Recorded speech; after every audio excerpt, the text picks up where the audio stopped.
আমাদের আইনমন্ত্রী এবং স্বরাষ্ট্রমন্ত্রীকে ওপেন চ্যালেঞ্জ দিয়ে গেলাম আজকে। আমি আর শিশির বাংলাদেশ সরকারের যে কোনো মন্ত্রীকে অন রেকর্ড কনস্টিটিউশনের সাথে চ্যালেঞ্জ করে গেলাম, যদি আমাদের থেকে চ্যালেঞ্জ করতে পারেন প্লিজ কাম অন গাস্ট। ভারত থেকে তেল কিনতে হবে কেন? ইরান যেখানে অফার করছে যে আমার থেকে তেল নিয়ে যাও, রাশিয়া বলতেছে আমার থেকে কম দামে তেল নিয়ে যাও, 3 গুণ দাম দিয়ে ভারত থেকে আমাদের তেল কিনতে হবে। এত ভারত প্রীতি, এক ভারত প্রীতিতে ভারতের মধ্যে এখন সব প্রীতিরা বসে আছে। আবার যারা এখন ভারত প্রীতি শুরু করছে কিছুদিনের মধ্যে ওনারাও ঠিক ওদের সাথে মানে জয়েন করবেন ভারত প্রীতির জন্য। 5ই আগস্টে আমরা যে ভুলটা করেছি, আগামী দিনে আমরা সেই ভুলটা আর করতে চাই না। বিএনপি খুব দ্রুত আওয়ামী লীগ হওয়ার চেষ্টা করছে, কিন্তু এই বিষয়ে আসলে তাদের সামর্থ্য, ক্যাপাবিলিটি, কোয়ালিটি কোনোটাই আওয়ামী লীগের কাছাকাছি নাই।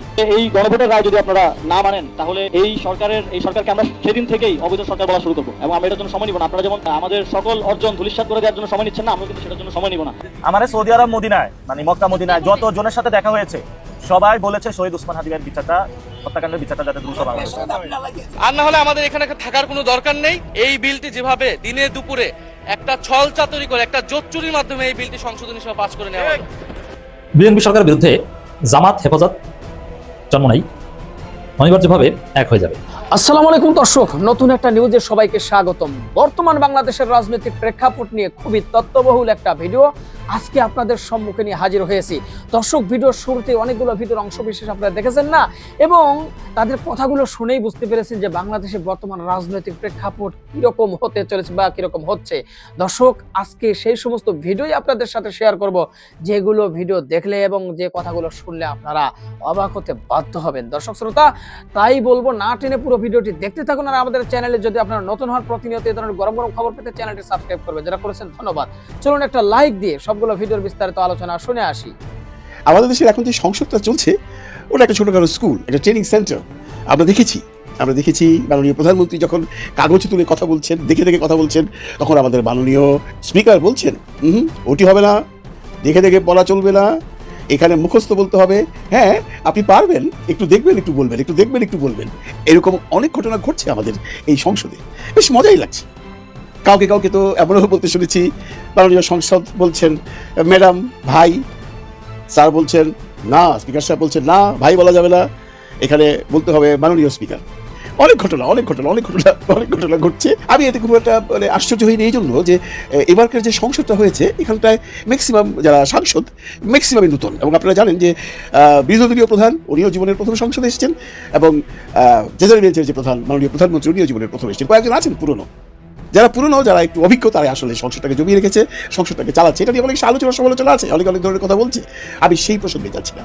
আমি যাচ্ছি এই যে সংসদে স্কুলটা খোলা হয়েছে, এখানে অনেক কিছু শিখবার আছে। আমরা যারা দেখছি তারা অনেক কিছু প্র্যাকটিসি, এটিকেট, ভদ্রতা, মার্জিতভাবে কথা বলা আমরাও শিখতে পাচ্ছি। তারপরে এটা একটা পুরোপুরি স্কুল। এই স্কুলের প্রধান শিক্ষক আমাদের মাননীয় স্পিকার, আর ছাত্র হলো গোটা 300 স্টুডেন্ট। এখানে অনেক ব্রিলিয়েন্ট স্টুডেন্টরা এসেও এই টিচারের কাছে পাকাবে। আমাদের এই যে মাননীয় স্পিকার মহোদয় আছেন, উনিও কাউকে কেয়ার করেন। উনি প্রধানমন্ত্রী হোক আর যে মন্ত্রী হোক, মুখের উপরে একদম বকে দেন। তো আজকে যেটা নিয়ে প্রথম আলোচনা করবো, সেটা হলো আমাদের মাননীয় সাংসদ জনাব নূর ইসলাম নূর মানে ভিপি নূর। উনি আজকে এই প্রথম আমি দেখলাম আজকে উনি কিছু একটা বলতে এসছেন। এই কিছু একটা বলতে যে উনি কতবার ভুল করেছেন আর স্যারের কাছে কতবার বকা খেয়েছেন, সেটা একটু দেখেন। আমি এখন মাননীয় প্রবাসী কল্যাণ ও বৈদেশিক কর্মসংস্থান প্রতিমন্ত্রী নূর হককে সংসদে উত্থাপিত আকারে বৈদেশিক কর্মসংস্থান ও অভিবাসী সংশোধন বিল 2026 অবিলম্বে বিবেচনার প্রস্তাব উত্থাপনের জন্য আহ্বান জানাচ্ছি।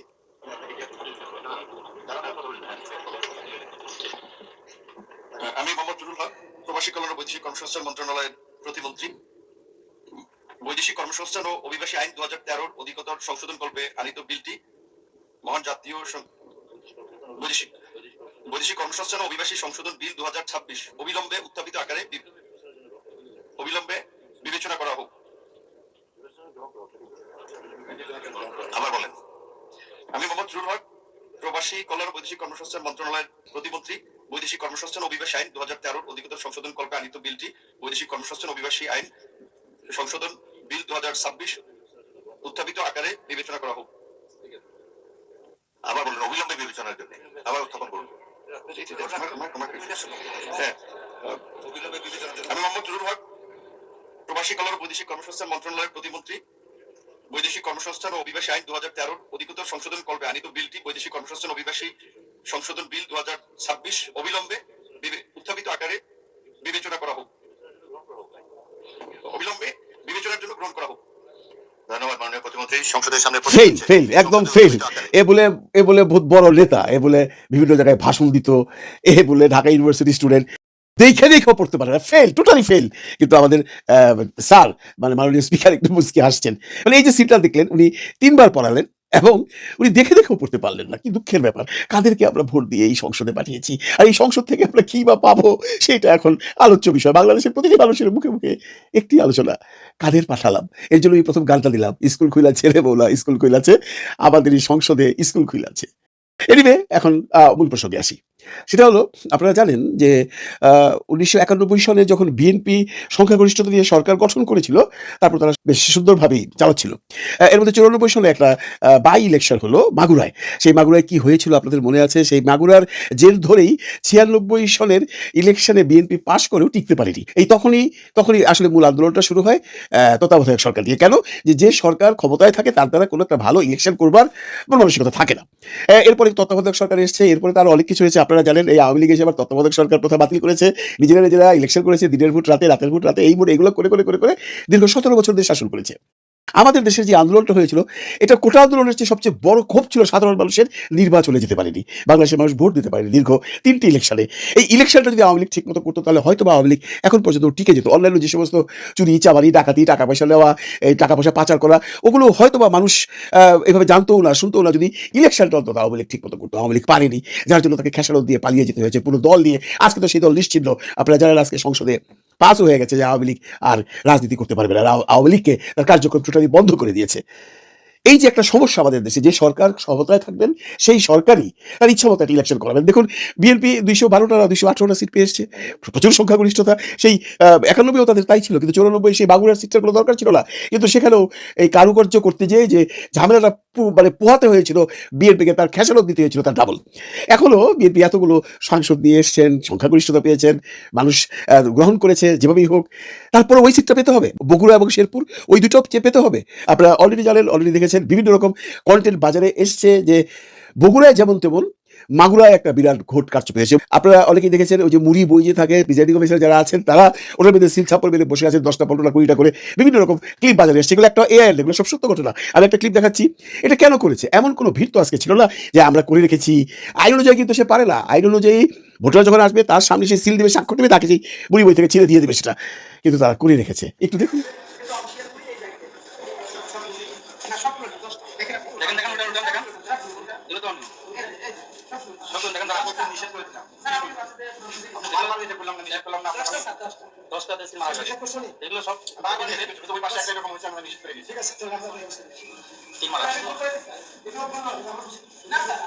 এরকম অনেক ক্লিপ বাজারে আছে, আপনারা হয়তো দেখেছেন। কি দরকার ছিল শেরপুরে এটা করবার জন্য? তারপর শেরপুরের যে প্রার্থী জামাত ইসলামের, সে ভোট বর্জন করেছে। এই যে কালিমাটা বিএনপির মাথায় এসে পড়লো, বিএনপিকে এটাকে অস্বীকার করতে পারবে? এমন ইনস্ট্রাকশন তো বিএনপি দেয়নি যে আমরা যে কোনো অবস্থায় ওখানে যেন ভোট নিয়ে কোনো রকম কারচুপি না হয়, ওখানে যেন ভোট নিয়ে কোনো রকম গ্যাঞ্জাম না হয়, তোমাদেরকে সাবধান করে দিচ্ছি, তাহলে কিন্তু আমি দল থেকে তোমাকে বহিষ্কার করবো। তাহলে কিন্তু সেই প্রার্থী বা প্রার্থীর লোকজন সেটা করতে পারতো না। এদিকে বগুড়ায় দেখেন, এমন কোনো বড় ধরনের অভিযোগ আমরা পাইনি, তবে একটা অভিযোগ পেয়েছি। সেখানে জামাতের মহিলারা যখন হিজাব পরে ভোট দিতে যাচ্ছিলেন, তাদেরকে অ্যালাউ করতে দেওয়া হচ্ছে না।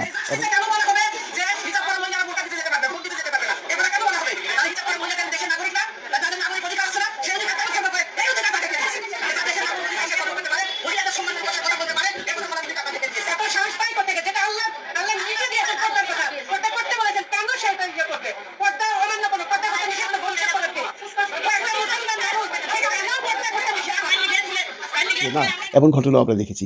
এটার কি প্রয়োজন ছিল বিএনপির? তো আর কোনো সংসদের দরকার নেই। যে সংখ্যাগরিষ্ঠতা পেয়েছে তারা তো সবকিছু আদায় করে নিচ্ছে। সেই গণভোট বলেন, জুলাই সনদ বলেন, সবকিছু তাদের দখলে চলে যাচ্ছে। ওই একটি বা দুইটি সিট না পেলে কি এমন ক্ষতি হতো? এতে করে কি হলো জানেন? এতে করে সবচেয়ে বড় সমস্যা হলো সরকারের প্রতি আস্থা চলে গেল। এখন এই যে সামনে উপজেলা, সিটি কর্পোরেশন এই নির্বাচনগুলো হবে স্থানীয় সরকারের, এখানে কি মানুষের বিশ্বাস থাকবে? মানুষ কি ভরসা করতে পারবে যে না, এরা একটা ভালো নির্বাচন দেবে? সরকারের থেকেও সরকারি দল কোনো রকম প্রভাব বিস্তার করবে না, বা নির্বাচন কমিশন কোনো রকম প্রভাব বিস্তার করবে না। নির্বাচন কমিশন প্রভাব বিস্তার করবে, তার প্রমাণ হলো এই বগুড়া এবং শেরপুর। বাংলা একটা কথা আছে, আপনারা জানেন, যে ছাগল নাচে খুঁটির জুড়ে। তো ওদের তো খুঁটিটা এখন বিএনপি। এই যে নির্বাচন কমিশনার আছে, বা প্রধান নির্বাচন কমিশনার আছে, বা নির্বাচন কমিশনার যারা আছেন, তারা জানেন আমরা বিএনপির জন্য করছি, আমরা নাচবো, আমাদের খুঁটি হলো বিএনপি, আমাদের কেউ কিছু করতে পারবে না। কিন্তু তারা ভুলে গেছেন অতীত, তারা ভুলে গেছেন আগের সেই যে প্রধান নির্বাচককে কিভাবে জেলে পোড়া হয়েছে, কিভাবে অপমান অপদস্থ করে জুতার মালা দিয়ে তাকে বাড়ি থেকে নিয়ে যাওয়া হয়েছে। ভুলে যায় আসলে বাঙালি, খুব তাড়াতাড়ি ভুলে যায়, খুব তাড়াতাড়ি ভুলে যায়। উনি হয়তো ভুলে গেছেন, উনি অ্যাকচুয়ালি এই দুইটা নির্বাচন যেহেতু উনি ঠিক মতো করতে পারলেন না, সেহেতু বাংলাদেশের মানুষের বলে এখন প্রশ্ন আসছেই, উনি এই যে সামনের যে নির্বাচনগুলো আছে সিটি কর্পোরেশন এবং স্থানীয় সরকারের নির্বাচন উনি করতে পারবেন না, এবং উনি করতে পারলেও এটাকে কোনোদিন সাকসেসফুল করতে পারবেন না। ওনার এখনই পদত্যাগ করা উচিত। শেষ করবার আগে একটা কথা শুধু বলে যাচ্ছি যে আমরা বাংলাদেশের 18 কোটি মানুষ এই আন্দোলন করে কি পেলাম? আমরা কিন্তু কিছুই পাইনি। কারা পেয়েছে জানেন? পেয়েছে ওই যে 300 মানুষ বসে আছে না সংসদে, তারা পেয়েছে। তারা মন্ত্রিত্ব পেয়েছে, তারা এমপিত্ব পেয়েছে, তারা প্রধানমন্ত্রিত্ব পেয়েছে। এদের কি বিরোধী দলে গিয়ে বসেছে হাসনাত আব্দুল্লাহ, নাহিদ ইসলাম, আক্তার হোসেন, হান্নান মাসুদ, ওরা বিরোধী দলে গিয়ে বসেছে আমাদের মাননীয় আমির মহোদয়। ওনাদেরই লাভ হয়েছে, আমাদের জনগণের কোনো লাভ হয়নি। এই কথাটা কিন্তু শুধু আমি একাই বলছি, এই কথাটা আজকে আক্ষেপ করে হাসনাত আব্দুল্লাহ বলছিল যে জনগণ কি পেল। আসলে বন্ধুরা একবার ভাবুন, আমরা কি পেয়েছি? আমরা কি কিছু পেয়েছি? আমরা কি এর জন্যই আন্দোলন করেছিলাম? বা বাংলাদেশের 18 কোটি মানুষ কি এর জন্যই আন্দোলনে নিজের জীবন দিয়েছিল? আমরা তো কিছুই পেলাম না। আমাদের সেই জুলাই সনদ পাস হচ্ছে না, গণভোট পাস হচ্ছে না, কোনো একটা আইন নতুন করে সংস্কার হচ্ছে না, বা যে কোনো অবস্থায় হোক আমরা সেই পুরনো আমল থেকে বেরোতে পারছি না। বিএনপি সরকারের বিরুদ্ধে জামাত হেফাজত চরমোনাই অনিবার্যভাবে এক হয়ে যাবে এবং সেই ঘটনা শুরু হয়ে গেছে। একটু অবাক লাগছে যে চরমোনাই কিছুদিন জামাতের সাথে, আবার 2 দিন পর জামাতকে মোনাফেক গালাগালি। হেফাজতের অনেক নেতা এখনো জামাতের সাথে আছে, হেফাজতের সিংহভাগ জামাত সহনশীল। আবার হেফাজতের যে মূল নেতৃত্ব মহিবুল্লাহ বাবুসিরি হুজুর, উনি তো ভয়ঙ্করভাবে জামাত বিরোধী, কিন্তু এরা আবার জামাতের সাথে আসবে, জামাতকে সমর্থন করবে। এটা হয় কিভাবে? হ্যাঁ, এটা হবে, এটা পরিস্থিতি তাদেরকে করবে। এই যে জামাত চরমোনাই জোট যতদিন হয়েছিল, ওটাও যে শখে হয়েছে তা না, পরিস্থিতি তাদেরকে জোট করেছিল। এটা হিসাব সিম্পল। চরমোনাই ক্ষমতাসীনদের পাশ আটতে পছন্দ করে। চরমোনাই যখন ভেবেছিল যে ক্ষমতায় জামাত আসবে, জামাতের পিছনে ঘুরছে। যেই ভেবেছে, দেখেছে যে না, লন্ডনে বসে ফয়সালা হয়ে গেছে, ক্ষমতায় বিএনপি আসবে, তারপরে জামাত ছেড়ে চলে গেছে। হিসাব তো ভাই এই জায়গায়। এখন সামনে যে পরিস্থিতি হতে যাচ্ছে, আমেরিকার দালাল, ভারতের দালাল, বিএনপি এমনিতেই বেকায় দেয়, আমেরিকা ভারত তারা নিজেরাই বেকায় দেয়। আর জামাতকে চীন আগেই পছন্দ করে ফেলেছে। জামাত ভারসাম্যপূর্ণ পররাষ্ট্রনীতি নিয়ে হচ্ছে। আর বিএনপির যে ভয়াবহ অদক্ষতা, অব্যবস্থাপনা, যে ইসলাম বিরোধী কার্যক্রম, জনগণের রায়ের সাথে যে বিএনপির প্রতারণা, এর ফলে মানুষ অনিবার্যভাবে পছন্দ না করলেও জামাতকে বেছে নিতে বাধ্য হবে। যেমন প্রচন্ড জামাত বিরোধী আলোকচিত্রী অ্যাক্টিভিস্ট শহীদুল আলম, তিনি এখন শিবিরের প্রোগ্রামে যাচ্ছেন। মানে অসম্ভব সম্ভব হচ্ছে এবং আরো অসম্ভব সম্ভব হবে। ওইরকম জামাত যখন এরকম ক্ষমতা যাওয়ার একটা পর্যায়ে যাবে, তখন চরমোনাই জামাত এমনিতেই জোট হয়ে যাবে। চরমোনাই জামাত জোট কোনো ব্যাপার না, এটা নিয়ে টেনশনের কিছু নেই। ক্ষমতায় যাওয়ার সম্ভাবনা জামাত থাকলে দেখবেন যে চরমোনাই আছে, তাছাড়া নেই। হেফাজতের হিসাব নেই। এই হেফাজত ছিল ভাই আওয়ামী লীগ, মনে আছে? হেফাজতের বর্তমান আমির আহমদ শফি বা এরা শেখ হাসিনাকে কিভাবে সংবর্ধনা দিয়েছিল। আওয়ামী লীগ 200 বছর ক্ষমতায় থাকলেও আপত্তি নেই, এই লাইসেন্স দিয়েছিল, কওমি জননী উপাধি দিয়েছিল হেফাজত। তার মানে আওয়ামী লীগ যখন ক্ষমতায়, হেফাজতের সাথে দ্বন্দ্ব ছিল বা হেফাজতের নির্যাতন করেছিল, তা সত্ত্বেও হেফাজত ছিল মূলত আওয়ামী লীগ। কিন্তু একটা পর্যায়ে এই হেফাজত বিএনপি হয়েছে না। আওয়ামী লীগের মানে হেফাজত এমন ভাবে বিবৃতি দিত আওয়ামী লীগ আমলে, যে আওয়ামী লীগের বিরুদ্ধে অনেক কথা বলতো, আওয়ামী লীগের ইসলাম বিরোধী কার্যক্রম অনেক কিছু ফিরে আসতেও বাধ্য করতো হেফাজত। কিন্তু তারপর এইটা নিশ্চিত করতো যে ভাই আমরা কিন্তু বিএনপির সাথে নেই, আওয়ামী লীগের বিরোধিতা করছি, আওয়ামী লীগকে চাপে রাখছি। এর মানে এই নয় যে আমরা বিএনপি জামাতের সাথে, বিএনপি জামাতের সাথে আমাদের কোনো সম্পর্ক নেই। এটা হেফাজত নিশ্চিত করার চেষ্টা করে। সেই হেফাজত এখন পুরোপুরি বিএনপি না, আনুষ্ঠানিকভাবে বিএনপি সমর্থনই দেয় একবার নির্বাচনে, বাবুসিটি হুজুর না বিএনপিকে ভোট দিবেন। এর মানে সব অসম্ভবই কিন্তু সম্ভব হতে পারে। ওরকম আওয়ামী লীগ হেফাজত যেভাবে বিএনপি হয়ে গেছে, ওইরকম বিএনপি হেফাজত জামাত হয়ে যেতে পারে, কোনো সন্দেহ নেই। এটা খুব সহজ, হেফাজত জামাত হয়ে যাবে, মানে জামাতের পক্ষ নিবে চরমোনাই। এটা ভেরি সিম্পল। এই কারণে দেখেন অনেক হেফাজত নেতা তো জামাত জোটে এমনিতেই আছে, যেমন মামুনুল হকরা তো এমনিতেই, মামুনুল হক আরো অনেক হেফাজত নেতা জামাত জোটে এমনিতেই আছে। আর মহিবুল্লাহ বাবুসিটি হুজুর, তাকে একদম ঔষধ দিয়ে সেট আপ করেছে বিএনপি ভারত। আর বাবুসিটি হুজুর তো যে কোনো সময় মারা গেলেন বলে, তার মারা যেতে তো সময় লাগবে না, তিনি আর কি করবেন, কতদিন বা বাঁচবেন? কয়েক মাস পরে দেখবেন যে এই বাবুসিটি হুজুর নাই, তো আল্লাহর বিশেষ ফজলে বেঁচে আছে। অতএব আর হেফাজতের সিস্টেম এটা, একদম মৃত্যু পথযাত্রী কাউকে প্রধান বানানো হয়। সেটা আমার শফির ক্ষেত্রে দেখেছি, জোনায়েদ বাবুনগরের ক্ষেত্রে দেখেছি, এখন মহিবুল্লাহ বাবুসিটি হুজুরের ক্ষেত্রে আমরা একই জন্য দেখছি। অতএব টেনশনের কিছু নাই। পরিস্থিতি হেফাজত চরমোনাই জামাতকে এক কাতারে ঠেলে দিবে, পরিস্থিতি ঠেলে দিবে। সেই পরিস্থিতি শুরু হয়ে গেছে, অসম্ভব সম্ভব হচ্ছে। কি দেখেন, বিএনপি ভারতপন্থী মন্ত্রী বানিয়েছে, সেই মন্ত্রী এক একটা উদ্যোগ নেওয়া, হেফাজত থ্রেড দিয়ে সেটাকে নাই করে দেন।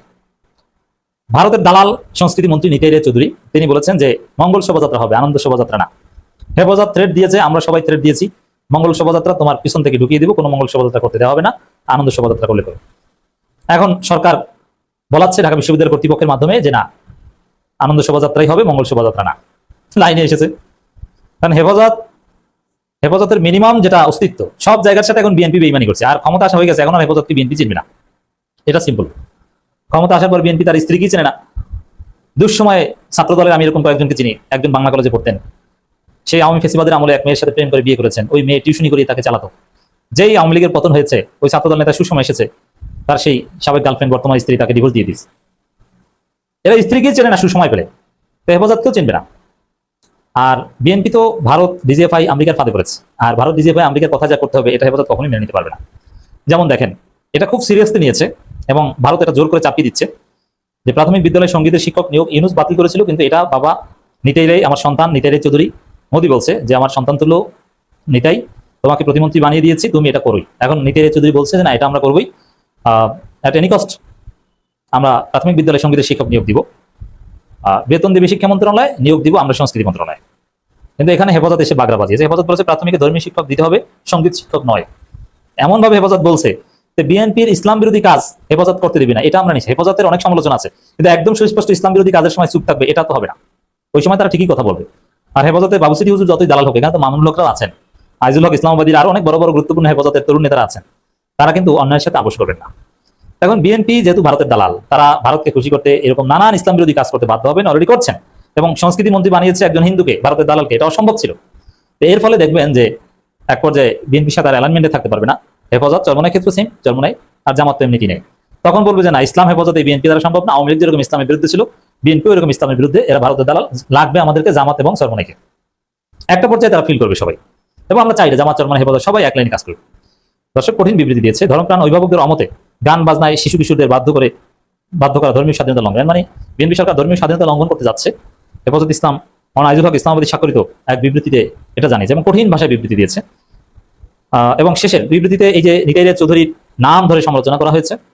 শেষে যেটা বলেছেন, হেফাজত নেতারা বলেন অতীত ফেসিস্ট আমল থেকে নানান কারণে দেশের সাধারণ স্কুলগুলো শিক্ষার্থীরা সংকটে রয়েছে।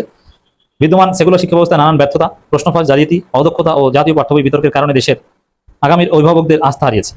এমন অবস্থায় স্কুল ত্যাগ করা শিক্ষার্থীদের জন্য দিনী শিক্ষা ও আধুনিক জ্ঞান বিজ্ঞানের সমন্বয় মাদ্রাসা তৈরি করার উদ্যোগ নিচ্ছে আলেম ওলামারা। এর মানে প্রাথমিক বিদ্যালয় ধ্বংস করা হচ্ছে, অতএব এটা করা যাবে না। কঠিন বিবৃতি। আর কতবার আর বিএনপি সোজা হবে? দর্শক, আশা করি সবগুলো ভিডিও দেখেছেন এবং বিস্তারিত আলোচনা শুনেছেন। এবার অবশ্যই আপনাদের মূল্যবান মতামতটা জানিয়ে দিবেন, পারলে ভিডিওটি শেয়ার করবেন। প্রতিনিয়ত এ ধরনের আপডেট, গরম গরম খবর পেতে আমাদের এই চ্যানেলটি সাবস্ক্রাইব করে আমাদের সাথে থাকবেন। ইতিমধ্যে যারা অলরেডি সাবস্ক্রাইব করে দিয়েছেন সবাইকে অসংখ্য ধন্যবাদ জানিয়ে আজকের মতো এখানেই বিদায় নিচ্ছি। আবারও দেখা হবে, কথা হবে নতুন কোনো টপিকে, নতুন কোনো ভিডিও নিয়ে। সে পর্যন্ত সবাই ভালো থাকবেন, সুস্থ থাকবেন। আল্লাহ হাফেজ।